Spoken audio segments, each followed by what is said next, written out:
Délégation de responsabilité. Les outils audio et ou visuels ainsi que les informations qui vous seront transmises ne serviront qu'à vous donner des exemples basés sur la vie personnelle de l'autre.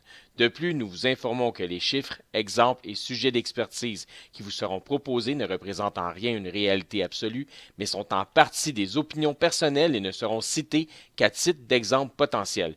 Tous les exemples de revenus cités dépendent uniquement des idées, des techniques, des connaissances, des compétences et du temps investi par chaque individu dans leur propre développement de leur vie financière. Bonne écoute. Bonjour à tous, c'est Rick Freedom avec vous pour une autre capsule et aujourd'hui pour faire changement, on va parler de bon sens financier et de revenus. Vous savez, malheureusement, il y a des gens à qui ça arrive d'être obligés de déclarer une faillite personnelle. Dans le temps, lorsque les gens faisaient faillite, c'était souvent relié à un investissement qui avait tourné au vinaigre, à une mise de fonds dans une entreprise qui avait été mal gérée ou qui avait donné de mauvais rendements, à des conjonctures économiques d'où l'ensemble de la population en souffrait, mais d'autres en souffraient plus que certains et devaient déclarer faillite, vendre le commerce, débarrasser le commerce, etc., etc. Aujourd'hui, les temps ont changé. Maintenant, c'est régulièrement dû à l'endettement personnel, dû au fait que les gens maximisent leur capacité de paiement. Les gens ont trop de paiements mensuels qui grugent leurs revenus. En plus, ils doivent trop d'argent à trop d'endroits, à trop de créanciers à la fois. Donc, leur chèque de paye, à chaque fois qu'ils reçoivent leur chèque de paye aux 2 semaines, celui-ci devient en pleine hémorragie chaque fois qu'ils le reçoivent. C'est pas seulement le fait qu'ils doivent trop d'argent, mais c'est surtout le fait qu'ils doivent trop d'argent à trop d'endroits à la fois et c'est ce qui les égorge financièrement. Ils se sentent comme quelqu'un qui essaierait de boucher 4 fuites d'eau sur un tuyau, mais avec seulement 2 mains. Quel genre de personne croyez-vous qui se rend pour faire affaire avec un syndic de faillite? Quelle est la bulle de revenus moyen de ces gens-là, vous croyez? Est-ce que c'est des gens qui font 25 000 par année? 38 000 par année? 47 000 par année? 125 000 par année?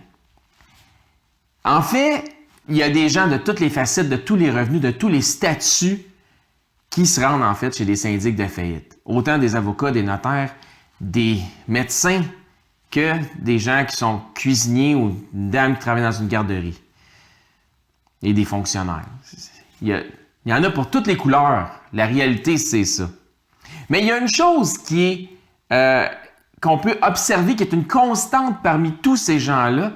Il y a une chose que ces gens-là ont tendance à dire, peu importe la facette de la vie d'où ils viennent et le niveau de statut ou le niveau de revenu qu'ils ont.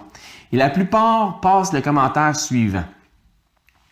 Si je faisais juste un peu plus d'argent, ça m'aiderait vraiment à régler mon problème, mais là, je suis pris à la gorge puis je ne sais plus quoi faire.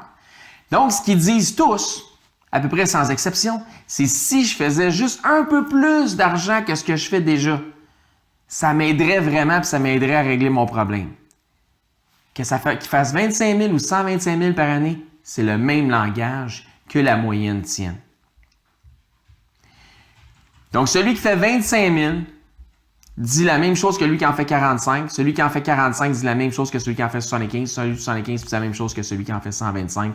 Et ainsi de suite, si je faisais juste un peu plus d'argent.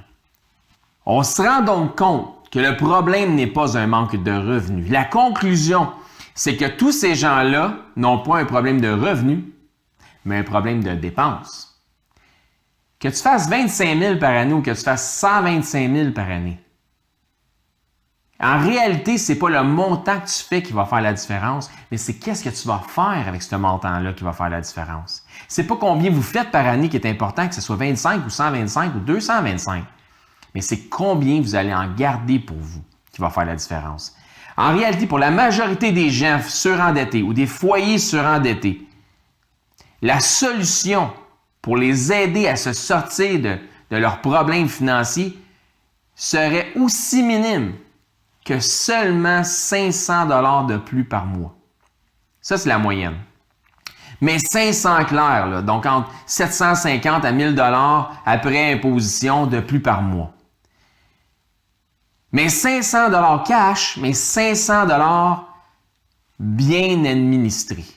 Et les mots importants ici sont les suivants. Bien et administré.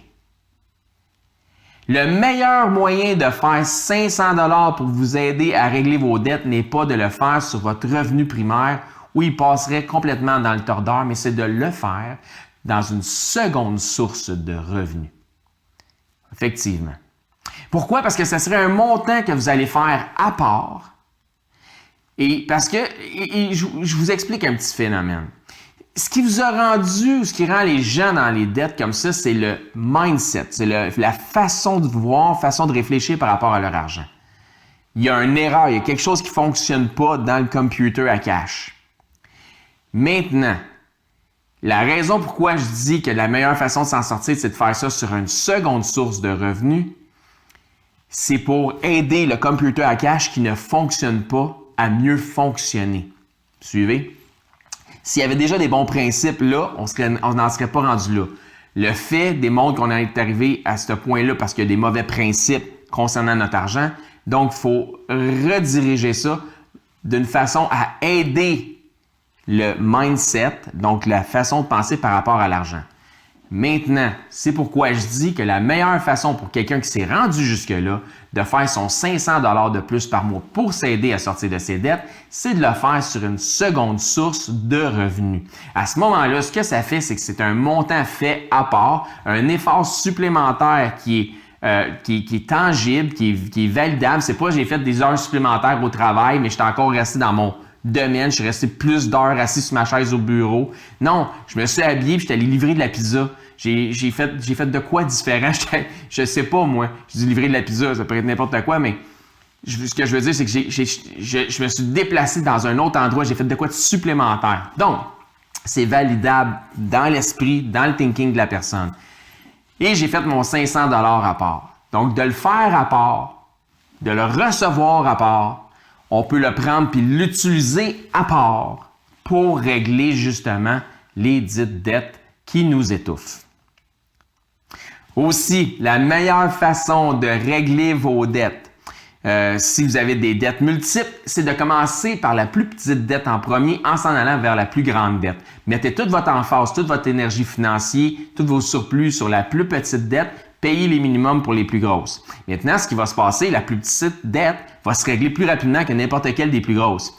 Quand vous aurez réglé celle-là, vous allez vous débarrasser d'une dette, vous allez pouvoir vous concentrer sur l'autre qui suit en mettant le montant que vous aviez alloué pour la petite dette plus le minimum que vous mettiez déjà sur cette dette-là et ainsi de suite jusqu'à régler toutes vos dettes. Et ce, en autant que vous appreniez de vos erreurs et que vous appreniez à ne pas les répéter, bien sûr. Autre chose, si jamais l'ensemble de vos dettes fait en sorte que le dernier exemple que je viens de donner, vous êtes déjà pris à gorge, vous avez déjà la tête complètement dans l'eau avec ça, vous n'êtes plus capable et vous avez plusieurs dettes à plusieurs endroits, vous n'y arrivez pas. Une autre chose que vous pouvez faire, c'est probablement de ramener toutes vos dettes à un seul et même endroit pour un seul et même paiement. C'est ce qu'on appelle consolider les dettes. Ça vous permet, dans certains cas, de mettre moins de pression sur votre portefeuille. Par exemple, si vous avez un prêt ouvert de 3 000 $ de balance et à 3 % d'intérêt et que vous avez une marge de crédit sur laquelle vous devez 2 000 $ mais à 4 % d'intérêt. Mais cette marge de crédit-là vous permet une marge de 10 000 $. Donc, 2 000 $ sur la marge de crédit, ça vous laisse encore 8 000 $ de jeu pour cette marge-là. Par contre, votre prêt ouvert vous demande un montant fixe de 300 $ par mois et vous êtes déjà très, très serré. Et sur la marge de crédit, ce qu'on se rend compte qu'elle est beaucoup plus flexible. Ça veut dire qu'un mois où ça va bien, vous en mettez un peu plus, puis un mois où vous êtes plus serré, ben vous ne mettez que 50 $ et vous vous reprendrez dans les mois subséquents. Donc, on se rend compte qu'il y a de la flexibilité malgré le 4 %, tandis qu'il y a de l'inflexibilité au niveau du 3 % du prêt ouvert. Ce que vous pouvez faire, c'est prendre 3 000 $ de votre marge et payer votre fameux prêt ouvert sans pénalité et à ce moment-là, tout répatrier sur votre marge à 4 %.